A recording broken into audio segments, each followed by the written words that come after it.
How do you introduce images of the story characters when you're reading the stories without the books? Great question. I have a lot of our families will make their own little gnome peg dolls, so you can use those. If you do, you can really, a lot of people also, one great thing of the digital copy is all of these pages you have digitally. So if you want to print out these little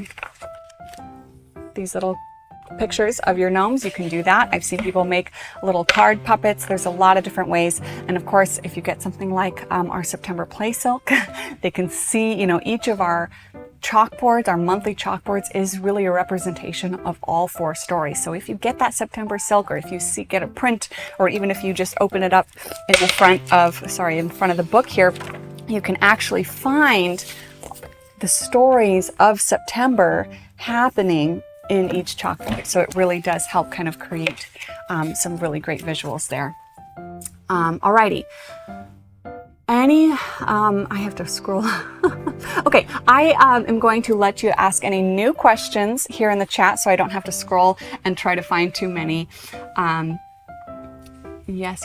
So a suggestion here, since a lot of us are home with our children for 5 days, maybe a subsection could be set up for the extra activities. Yes, so I do have that suggestion of here's a few extra days, but that's also what I love about this community, is that you can get ideas from each other. Of course, I can give my own examples and suggestions of how to really expand this to 5 days, but everyone is going to have their own suggestions and ideas. Is there a place where we can find all the songs together for all seasons?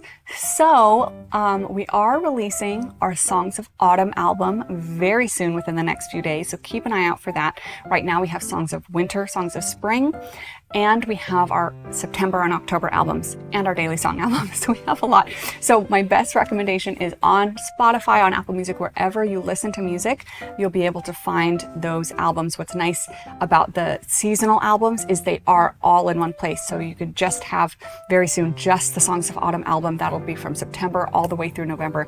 That's releasing either by the end of this week or next week. I'll have announcements very soon on that. But those are there. And then of course you can make your own playlists as you would like. Do you read the story every day or repetition, or just once a week? This can be yes, all of the above, or whatever you'd like. So with some children, we have seen that it does better if you kind of break it up. Start off the story, then the second day you can recall, what did Hamilton do? We know what happened yesterday. We can predict, what do you think is going to happen next? In the stories, there are these little connection points, which are kind of great little pausing points. So if you are going to break it up, you can use those as guides for, okay, I'll read to this connection point and then wait for the next day. So you definitely can break it up each day. Or you can read the whole thing all 3 days. It can work really well both ways. So that is completely up to you. Try both. See what works best for your child. See what works best for you. Both are great. So this is also new to me. I'm so excited to do this with my children. I have a 7-year-old and a 4-year-old.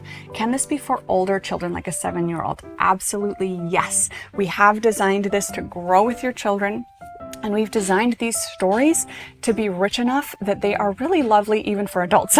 So I think your 7-year-old will absolutely adore these. We've had members who have followed us along with their little ones, like a 3-year-old and a 7 and 8-year-old. And they say sometimes the older children even enjoy it even more than the younger ones, because they can just understand the story so much more. The recipes are so much fun. And even with an older child, some of those activities, like I mentioned, maybe those crafts that you're assisting the younger child, then you get to see your older child do them independently. And there's a lot of great handwork that older child can do independently. They can help their younger sibling. They can help read the stories. Really, this is lovely. I've even seen young teenagers enjoy doing the recipes here and enjoy the activities. So this really can be enjoyed for all ages. There's really no cap. Because it's non-academic, anyone can enjoy it. It can be your primary curriculum for a little one, or it can be a really enriching supplement for an older child doing some more academic homeschooling. All right, my questions are okay, I have a few more. Can you talk about how we can switch the weeks around, for example, switch leaf and lantern week? So that, tune into my autumn planning. That's a whole other chat entirely, and I have a whole chat coming up on Monday, same time, 11 a.m. Pacific time. That is what that whole chat is gonna be about.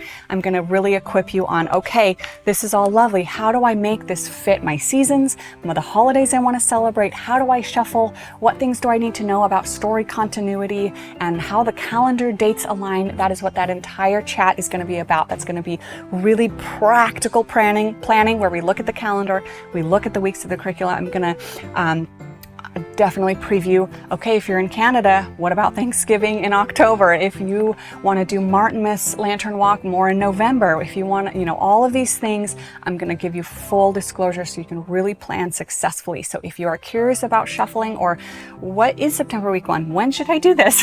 That is what that chat is all about. So autumn planning, Monday, 11 a.m. Definitely join that. That's going to be really practical. I'm going to kind of give you a sample of how I plan my weeks so you can do the same thing and plan yourself with confidence, because of course we have 12 weeks of curriculum, 13 weeks of the season, and you can really use those weeks to shuffle as you want. But there's a lot of great things to keep in mind. So definitely join that. Can we expect to see more YouTube videos? They are so lovely to watch. Thank you.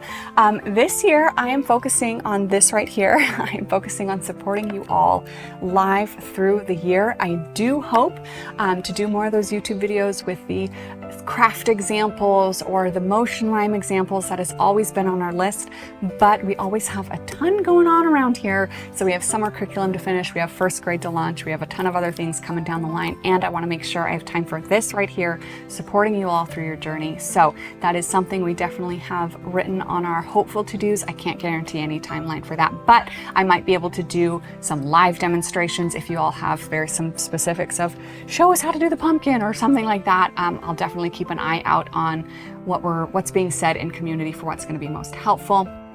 Question about first grade. Will the first grade group monthly units and stories align with the themes of early childhood, or will there be different? If you were here yesterday for our first grade chat, we touched on this, that we are aligning the deeper unit themes with our early childhood, so it will blend really, really nicely. Okay, I'm seeing lots of thank yous, which means I think most of you are getting your questions answered. So in that case, I know we're a little bit over an hour already. I want to leave you with a parting word of encouragement. Like I said, right now is when you and your child are feeling the most excitement for the year, a lot of these expectations for it to be lovely and beautiful, and I know it will, but I want to remind you that real life will happen.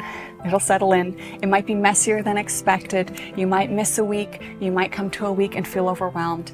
Take a step back and remember, the goal here is connecting with your child. There's no pressure. This is rhythm for yourself, connection with your child. If you only do 2 things, that's fine. I want you to focus on what is bringing yourself joy and what is bringing your child joy, having grace if things go wonky, relying on the community and support for additional tips if you really need some support. But remember, your child is their own completely unique, beautiful little soul, and you are equally your own unique, beautiful soul. So when you bring those 2 together, your homeschool journey should look different than anyone else's. Shouldn't look like our Instagram, shouldn't look like your friend, because the relationship between you and your child is completely unique. And I really want you to focus on that. Bring this to them in a way that is authentic to yourself. Let it soak into them and continue to pour into them with whatever they are responding best to. If they are just loving the songs and stories, do that. If there are certain activities they're not loving, do less. And in just the same way as Nathaniel and I have taken philosophies and taken ideas from the past and digested them and taken what's rung most true, we've left some things out and we've created something unique. I want you to give yourself the same permission with what we've created, because your children and connecting with them is the whole point. Don't do this to please us. Don't do this to completely stay by the book to what Nathaniel and I wrote. This is a resource and we are honored that you're going to be using it. But let it breathe in your home. Let it ring true, even if that means leaving some things out. And also, even if in a few months you realize, oh, this is also beautiful, but maybe it's not working. That's okay too. We have a buy, sell, trade group if you need to sell your book. Give yourself permission to adjust. We hope you love this because we've poured ourselves into it, but we also know that for whatever reason, no single resource can be perfect for everyone. Adapt it as much as you can, as much as you need to. Enjoy it because this process is joyful.